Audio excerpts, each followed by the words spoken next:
sometimes we want to combine radicals like we combine similar terms. Okay, guys? So what we're going to do is treat this like an x. What would be x plus x? No.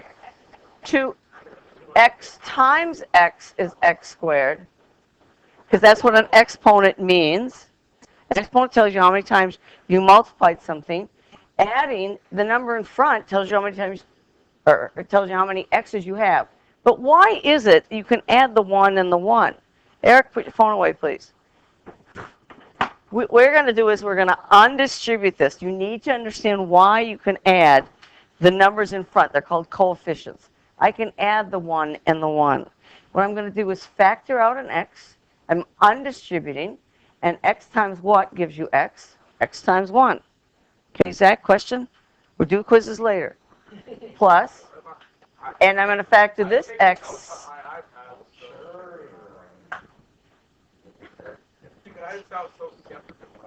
Okay, you guys, shh, I want you to realize, if you understand why you can add similar terms, not just because your teacher said you just add the front numbers. That's not why. If you factor out the x, Zach, please be quiet. I'm waiting for you. Okay. If I factor out the x, this is a distributive property. To go back here, you would just distribute. Well, here's the thing. I know how to add that. What's 1 plus 1? TJ? 2. So that's why that's 2x. So you're going to treat the radical 3 just like an x. You're basically counting up how many you have. You could factor square root of 3 out. You're left with 1 plus 1. Okay, Zach, up front, please. Can't have you talking while I'm doing this. Okay? You totally interrupted me this whole time. Okay, if I factor out the square root of 3, I get 1 plus 1, so I get 2 times the square root of 3. So you just add the numbers in front. But they have to be the same radical. Can I add these? Nope. It's the square root of 2 plus the square root of 3. Can I add these? No, they're not the same. This cannot be simplified. 6 does not have a factor of a perfect square. Okay, so what about this one? Subtraction isn't any different.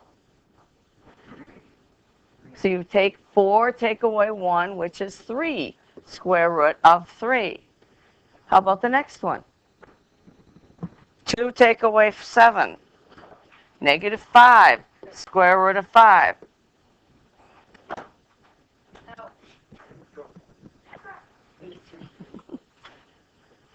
I'll wait. Okay. Number 3, you might at first glance say you can't subtract those, but I don't know, because you know what? Square root of 8 can be simplified. And you should check your answers. Now, I know what square root of 8 is, but I would like to get a perfect square that goes into 8. Certainly, I'm not going to go to 9, because 9 doesn't divide into 8. But there is one other than 1. 4. That's right. So the square root of 8 is the square root of 4 times the square root of 2. We have properties of radicals that says if I have the square root of a times b, I can write it as the square root of a times the square root of b. Okay, what's the square root of 4? Now, just follow what it says, because then it's easy. What's the square root of 4? 2 times the square root of 2. So this can be rewritten. So this is going to be 2 square root of 2 minus this 2, and then I'm going to put in the square root of 8, which is 2 square root of 2. Ask if you have questions. What's the square root of 8? 2 times the square root of 2. Because it's 4 times 2. There is no other choice. 1 and 8 would be your other choice. So all I did was replace. These stayed the same. That 2 stays the same. Square root of 8 I replaced with this. Well, we have 2 square root of 2. But can I multiply those? They're outside the radical. Yes, so it's minus 4 square root of 2. So if I subtract those, what am I left with? Negative 2. Yeah. is the continuation of lesson 2. We started on it. Okay? All you do is add the numbers in front, but they have to be exactly the same radical. Riley? Square root's not going to go away in this situation. It will in the next. Okay, TJ, question? Okay, by the way, the first angle quiz is in the summative category, and there is a retake. There are extra practice problems up on Schoology that you can do. I don't know if I have the answers up there. I probably don't. But you should do those before you do the retake. And the retake will have some of those problems and some of the original problems. Not necessarily the ones I asked before. Okay, ready? Multiplying, we need to remember that if we have square root of a times the square root of b, that's equal to the square root of a times b. Some of you want to do this. Take the square root of a plus b and say it's equal to the square root of a plus the square root of b. And that would be nice, but it's not true. This is, no, don't do that. Square roots distribute only over multiplication, not addition. You can't divide that up to the square root of a plus the square root of b. Doesn't work. Okay, TJ, what's this going to give us then? This is going to be the square root of, they're both under the radical, so you can multiply them. 5 times 11. Just have to know the rules, that's all. 55. So it's the square root of 55. Square root does not go away. But does it go away in the next one? The negative 3 is outside. You can't do anything with that. But what about the ones inside? Well, it's the square root of 49, but what is that? 7. If you have the square root of 2 times the square root of 2, you're going to tell me it's the square root of 4. But what is the square root of 4? 2.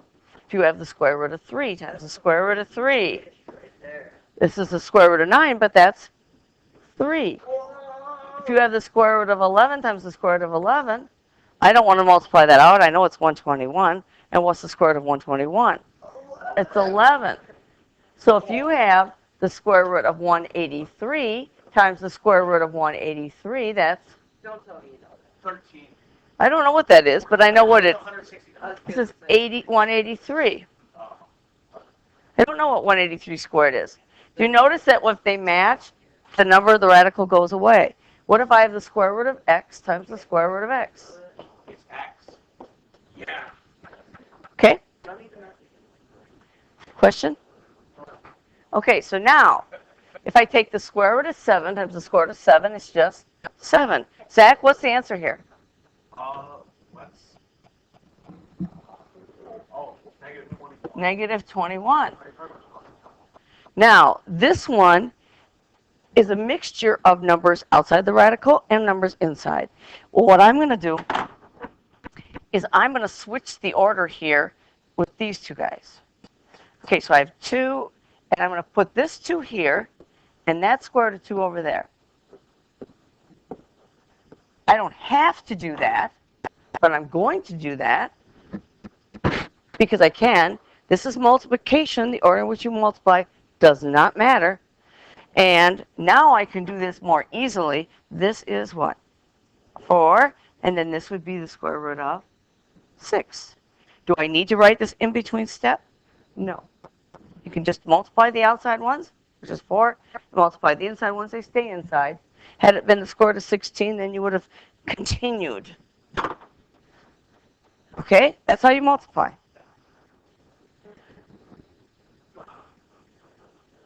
How do you divide?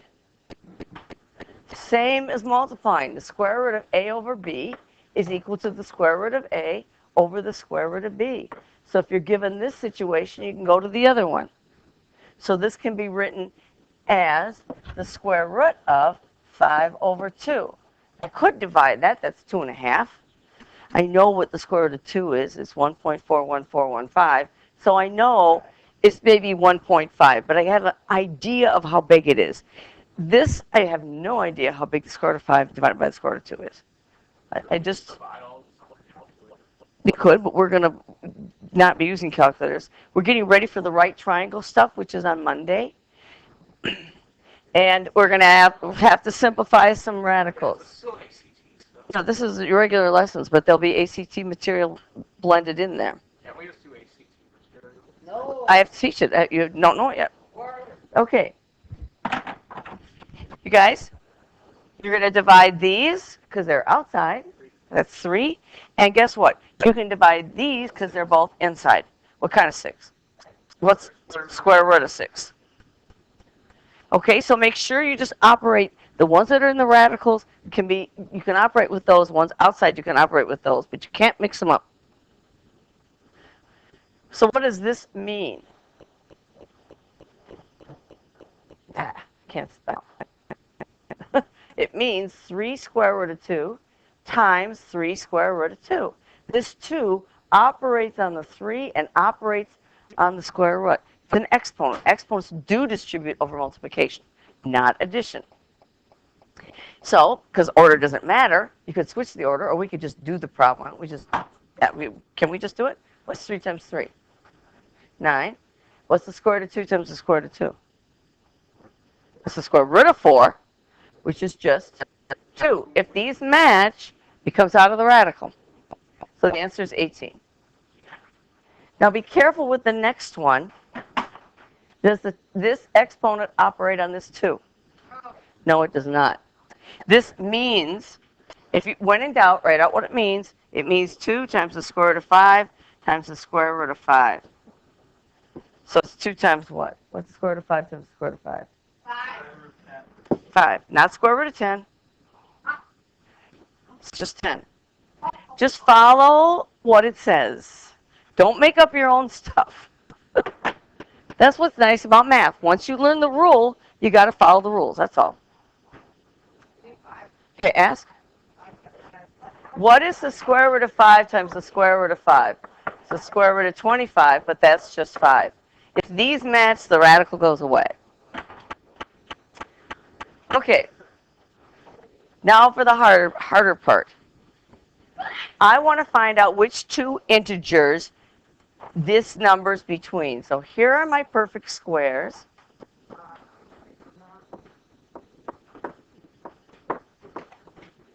Okay.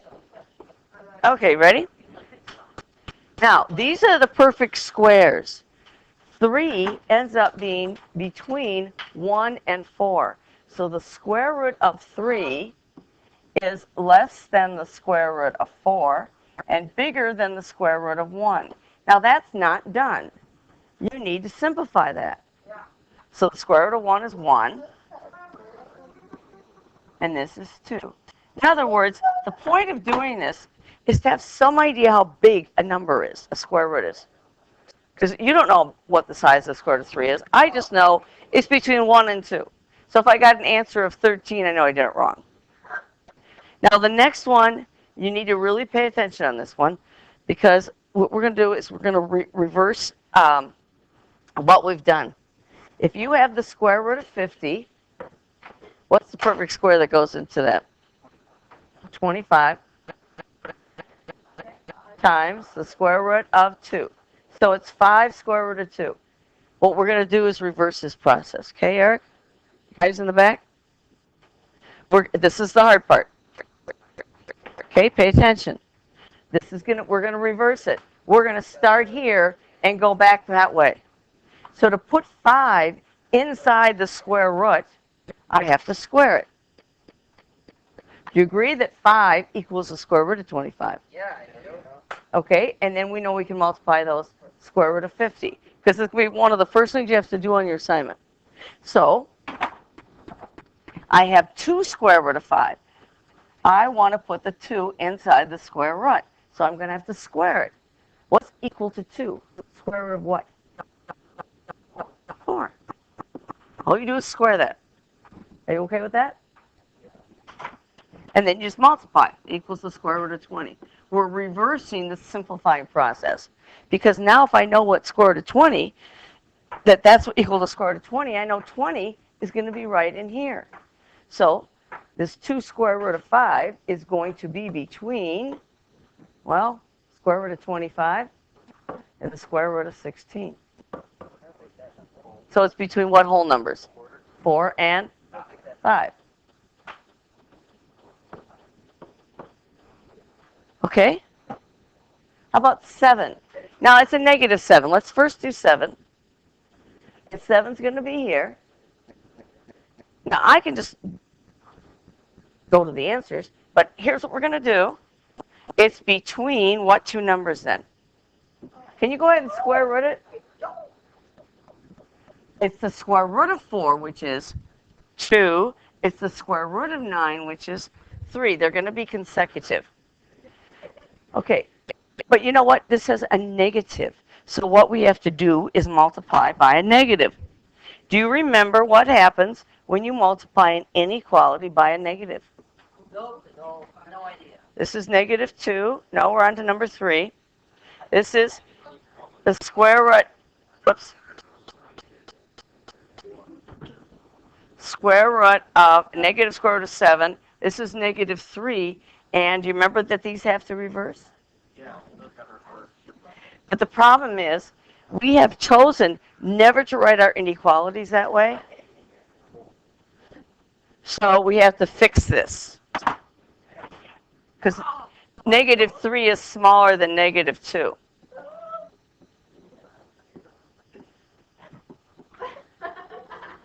Okay? It's between negative 2 and negative 3. That's all you have to worry about. Sorry, I can't hear you.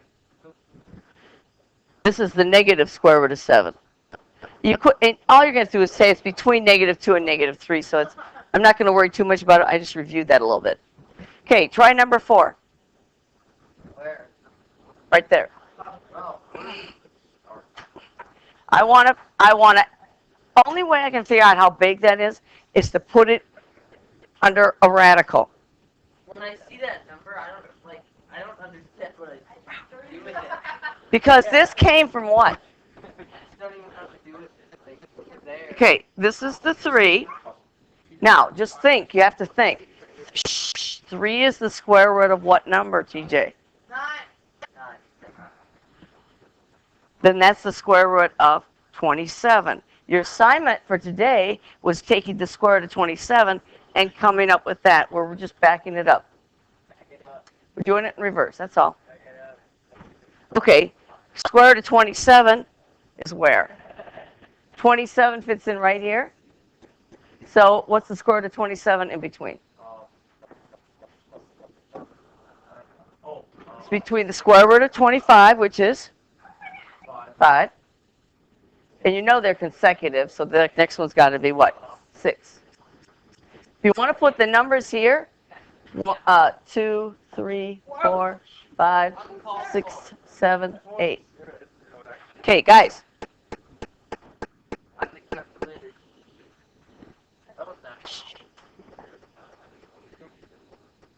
Nope, you need to know. But you should know at least 1 through 12. Yeah, you should. Okay, one last thing.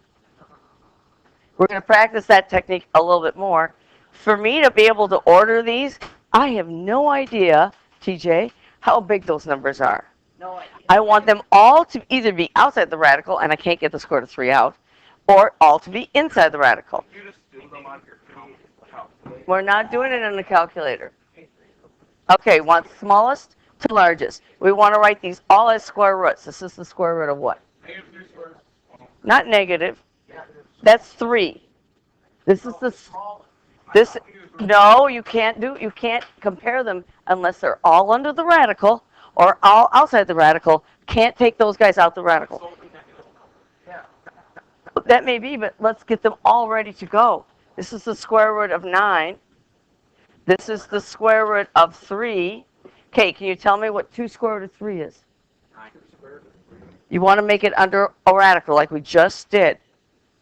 This is the square root of what number? That's 4. So 4 times 3 is the square root of what? 12. And then negative square root of 3. Okay, so you're right. The negative one is the smallest. Then let's see. Then we have the square root of 3. Then I have the square root of 9. And then I have the square root of 12. Yeah. But to do this, You have to have them all under the radical. So we have a little work to do on number 2. Okay, ready? Shut up. TJ, do you need to sit someplace else too? Okay, TJ, I want this all under the radical. What's 2 going to be under a radical? Square root of what? 4. This is the square root of 3. This is the square root of 8. This is the square root of 1. What's the smallest? 1. And just go ahead and leave them. I don't care. 5, 8. Trace. It's 1, 3, 4, 5, 8. Okay. And you can leave them after you've changed them. You can leave them. Who cares about going back to the original? Okay. Tell me what this is. 4 square root of 3. 12. Nope. 6. Don't push numbers around. Square root of 2. Okay. 6, 40. 6, no, Square root of 48. It's 48. Garrett? This is 16. Final answer is 48. Yeah, but you should be able to do it without a calculator. Yeah. Oh, I Slow down. Got it, okay. Uh-huh. Okay, so to get it under the radical, you just square it. Okay, what's this going to be? 5 square root of 2. Eric, what's that going to give me? What's this one going to give me? Zach, do you need to move over further? Yeah. I think you should be on my normal He's spot. distracted. Guys, go. What's this going to give us? 25. That's 25 times 2 is 50. Can you do it in your head? What about 5? 4. That's 3 on last start. Now, 2 square root of 5 is not the same thing. Square the 2, which gives you 4. 4 times 5 is 20. 13. Okay, you guys see how to change these? You square that, multiply by what's inside. I understand. It's easier if you pay attention. Yeah, it is. Okay, which comes first? 13. 20, 25, 50, 40, 40, 50. Are we in a race here? Maybe. Okay, that's the second part of the lesson. And that's it. Okay. Now, are there any questions on the right triangle packet? Any of these? I did a bunch of these. I didn't do them all, but I did a bunch. How about number 12? Number 12? Yeah, school investment, what's the meaning of life? You got me. Whoa, dude, my iPad. What the? Look at Garrett, look at this. I can't do anything. My iPad just crashed. TJ. Yeah, it just crashed. I can't do it. Well, first thing you got to do is you got to read it a little bit better than I did. Yeah, I'm gonna turn it off. Okay. What if I kind of force? I can force a hard restart.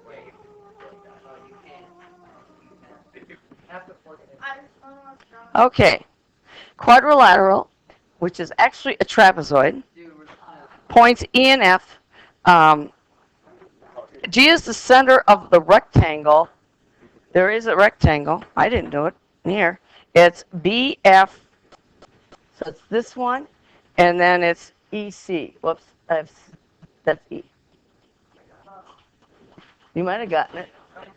That's the center of the rectangle.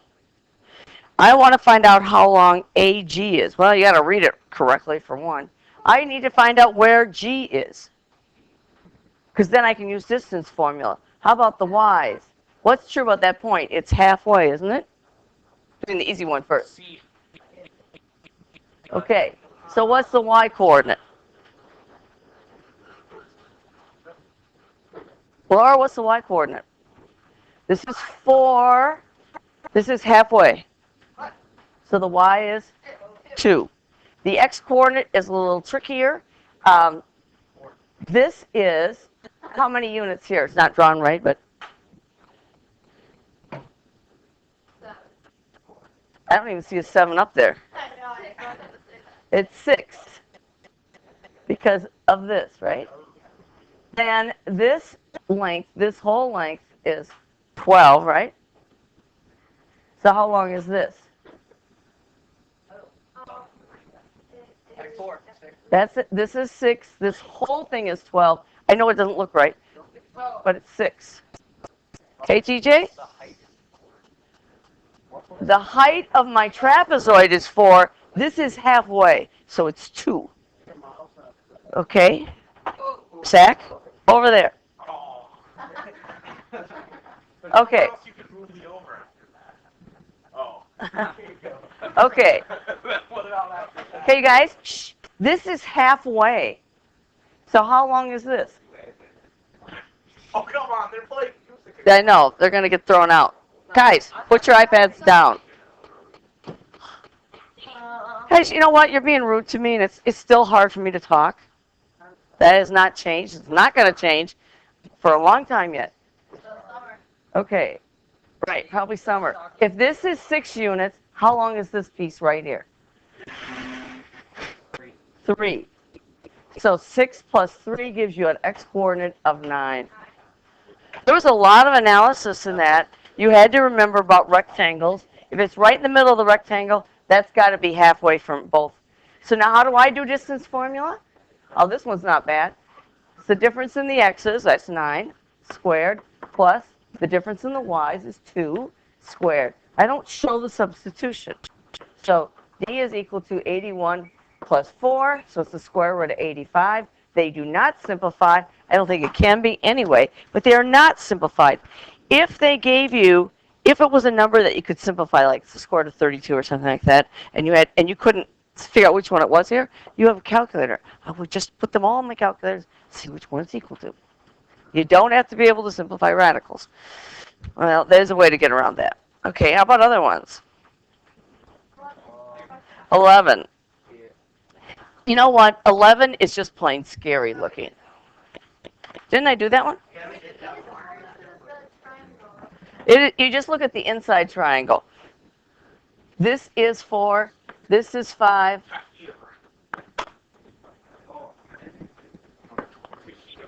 And you just use Pythagorean theorem.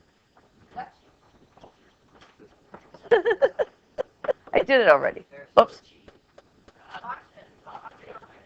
They're not on.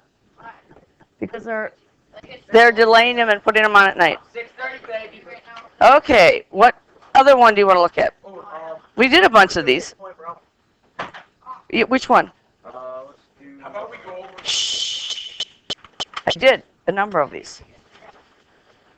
Number 2? Do like 8, number 8. 18. Next.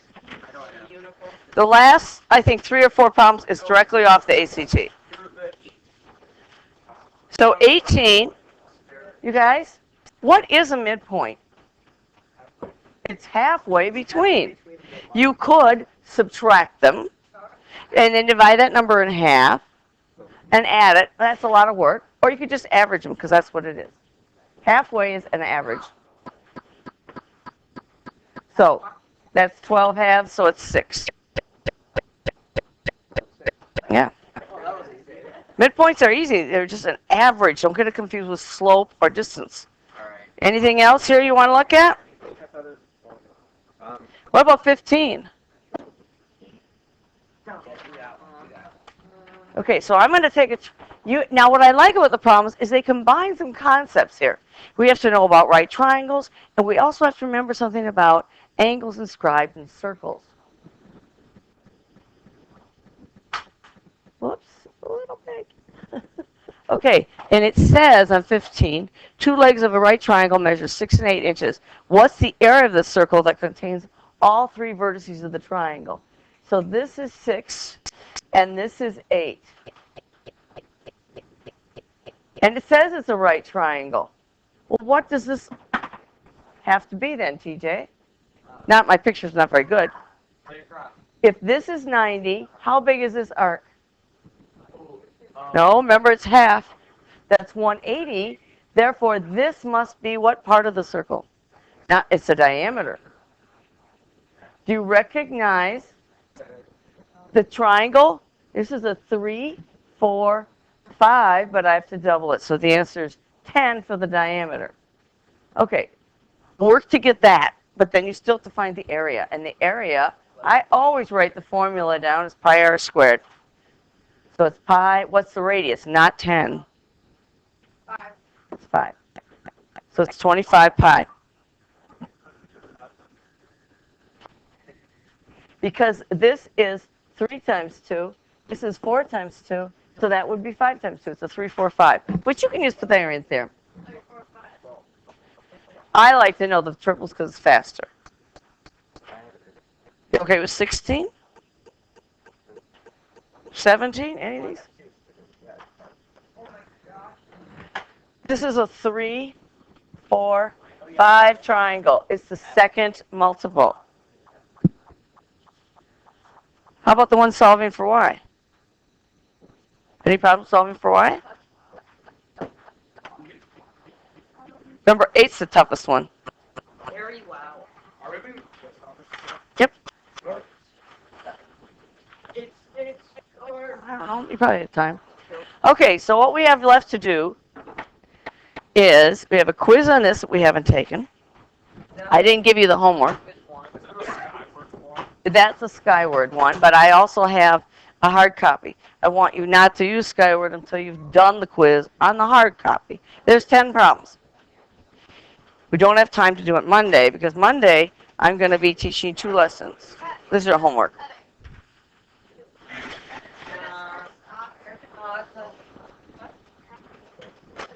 Yeah, I think we